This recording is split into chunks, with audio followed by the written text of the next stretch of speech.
Eto na guys, kumukulo na. Mas pinasarap ang ating ulam for today. Tingnan nyo nga. Punong-puno ng gulay.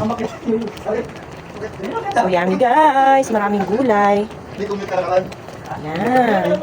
Pwede na to. Pwede na to guys. Chow-chow na. Hello guys. For today's video, magluluto tayo ng munggo. Yan guys, kakaibang pagluto ito guys ng munggo ngayon yung gagawin natin. Alam niyo ba kung bakit pinagsabay natin palambutin ito yung munggo at yung karne. Tingnan nyo nga, super lapot na guys. At siya pa, kung yung mapapansin, medyo naparami nga dyan yung lagay natin ng karne. Ng slice na karne guys, pero okay lang yan. Paminsan-minsan lang naman dumami yung karne. Pero yun nga guys, may kasama tayong nagda-diet dahil mabi-BMI na naman. Kaya lang nandiyan na yan guys. So mamaya konti, pagka sobrang lapot na guys. Actually pwede na nga yan lagyan ng mga panghalo eh. Mamaya konti guys, lalagyan na natin yan ng mga pansahog natin dahil hindi pa nai-slice. Guys, lalagyan natin mamaya nitong chicharon at ito nga. Guys, yan. So, slicing muna natin. Habang ito ay pinapalambot pa natin ng gusto yung malapot na malapot. Alam niyo ba guys, sobrang mahal na talaga yun ng bilihin. Alam niyo ba magkano ito guys? Isang bundle na ganito, 20 pesos. Yan, so bumili nga lang ito yung ating bossing na dalawang balot na pechay, dalawang tali na pechay I mean. So 40 plus this one guys, tingnan nyo yung sitaw natin. Pero okay lang din, bawi lang kasi fresh pa nga siya. At ito nga guys, syempre magpiprepare na tayo dahil anong oras na? Tingnan natin. Let's check our time. Duran! 10 o'clock na guys, so kailangan na natin magluto. Pagpasensya nyo na guys, yung ating proseso ng pagluluto ngayon medyo pinaikli nga. Medyo pinaikli, short shortcut ang ating pagluluto ngayon guys. Kasi nga, kulang tayo sa space at ang lababo natin ay sira. So dito lang natin ipoprocess sa table. Ganito pag Girl Scout, diba guys? Namatid ba kayo sa Girl Scout, Boy Scout? At yun nga guys, ibang klase ito guys, may betche na, meron pang magic sarap.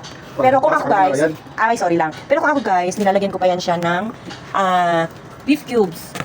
Pero nakalimutan niya. Pero okay lang yun guys, sobrang dami na ng ating karne. Sobrang dami na ng ating karne ngayon. Okay lang yan. Pero sabi ko parang may kulang. May kulang. Nakalimutan niya guys kasi out of his mind siya, may naisip pa siyang iba. Alam niyo ba guys? Sarap sana to siya lagyan ng malunggay. Dito sana itatapon. Absent mindset ang gago. Pasensya niyo na guys yung cook natin ngayon guys. Kasi ganito siya magluto, shortcut. Sa kalagitnaang banda siya guys, naglalagay ng sibuyas at bawang.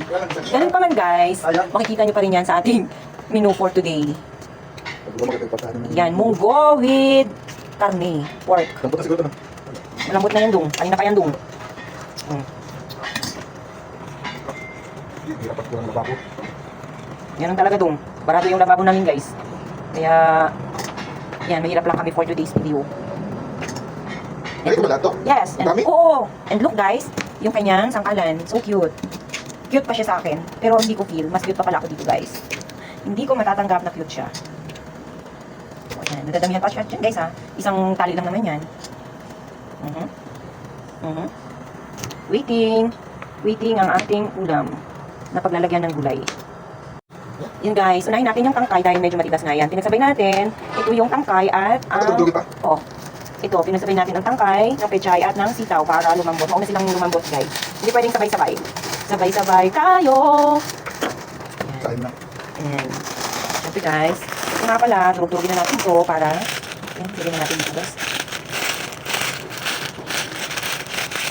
Yan, oops, sumama pa yung balat. Papel. Guys, pakuluin na lang natin, saka natin ilagay ang pechay. Actually, ito guys, maalat na ito eh. Kasi nga sa chicharon, di ba? So, untian lang natin mamaya yung maglagay ng asin, estimate na lang guys. Pwede naman din natin na ilagay yung ating talbos. So, ayan. Lagyan na natin guys yung talbos. Yan guys, kasasalang lang natin. At habang ito naman, ipinapakulo pa natin guys yung ating ulam. Mukulo na siya. Ayan. Pwede na to. Pwede na to guys. Chow-chow na.